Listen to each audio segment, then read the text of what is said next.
नमस्कार, जय हिंद दोस्तों। आप सभी का स्वागत है ए टू जेड एग्ज़ाम्स चैनल में।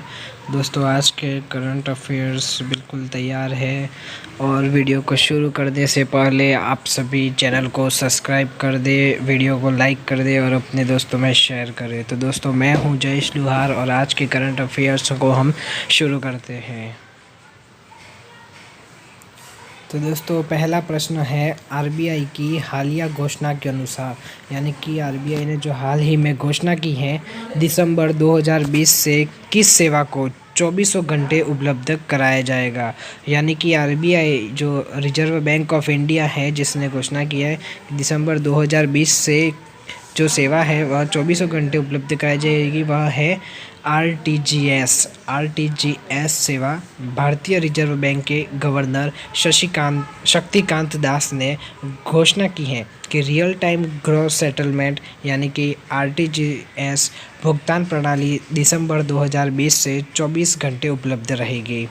वर्तमान में आरटीजीएस सेवा में ग्राहक को लेन देन के लिए कार्य दिवस में सुबह 7 से शाम 6 बजे तक की अनुमति रहती है। वो भी कार्य दिवस में, रविवार को छुट्टी रहती है और कार्य दिवस में सुबह शाम से 6 बजे तक अनुमति रहती है।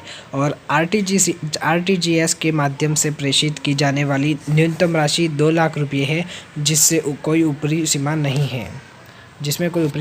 है और न्यूनतम राशि जो है वह है 2 लाख रुपये। दोस्तों, आज का दूसरा प्रश्न है, किस व्यक्तित्व या संस्था ने नोबेल शांति पुरस्कार 2020 जीता है। तो इसका उत्तर हो जाएगा संयुक्त राष्ट्र विश्व खाद्य कार्यक्रम ने। तो जो संयुक्त राष्ट्र विश्व खाद्य कार्यक्रम है, उसने वह जो संस्था है जिन्होंने नोबेल शांति पुरस्कार 2020 जीता है।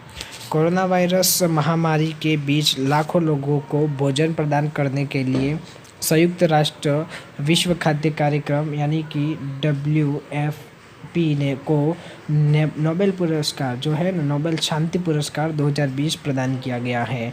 WFP की स्थापना वर्ष 1961 में हुई थी और संयुक्त राष्ट्र के इस संगठन ने, जो संयुक्त राष्ट्र है यानी यूनाइटेड नेशंस के इस ऑर्गेनाइजेशन ने पिछले साल 97 मिलियन लोगों की मदद की थी और पिछले साल 88 देशों में यानी 88 देशों में लोगों को राशन वितरित किया था। इस पुरस्कार में एक स्वर्ण पदक, एक डिप्लोमा और 10 मिलियन स्वीडिश क्रोनर का चेक शामिल है।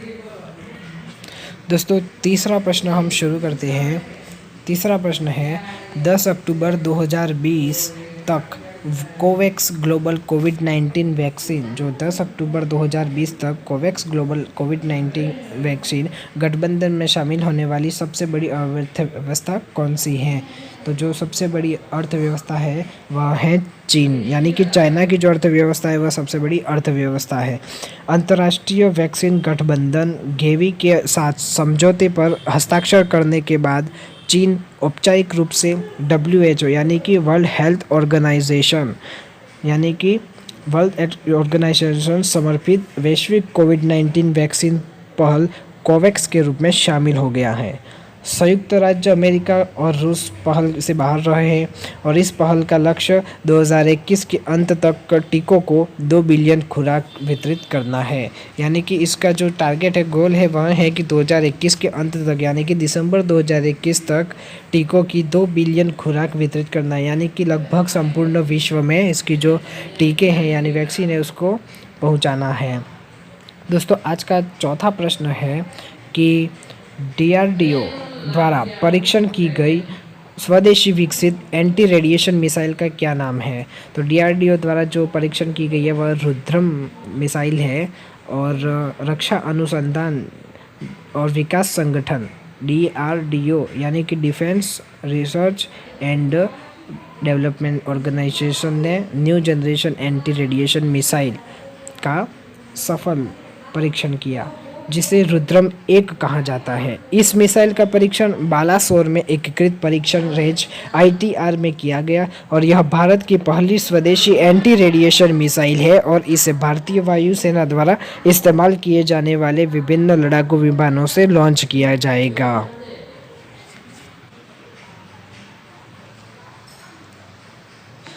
दोस्तों आज का पांचवा प्रश्न है, आरबीआई की घोषणा के अनुसार ऑन टैप टीएलटीआरओ के तहत बैंकों को प्रदान की जाने वाली धनराशि कितनी है। तो आरबीआई की घोषणा के अनुसार ऑन टैप टीएलटीआरओ के तहत बैंकों को प्रदान की जाने वाली धनराशि 1 ट्रिलियन रुपये है। यह रुपये में है, तो 1 ट्रिलियन रुपये।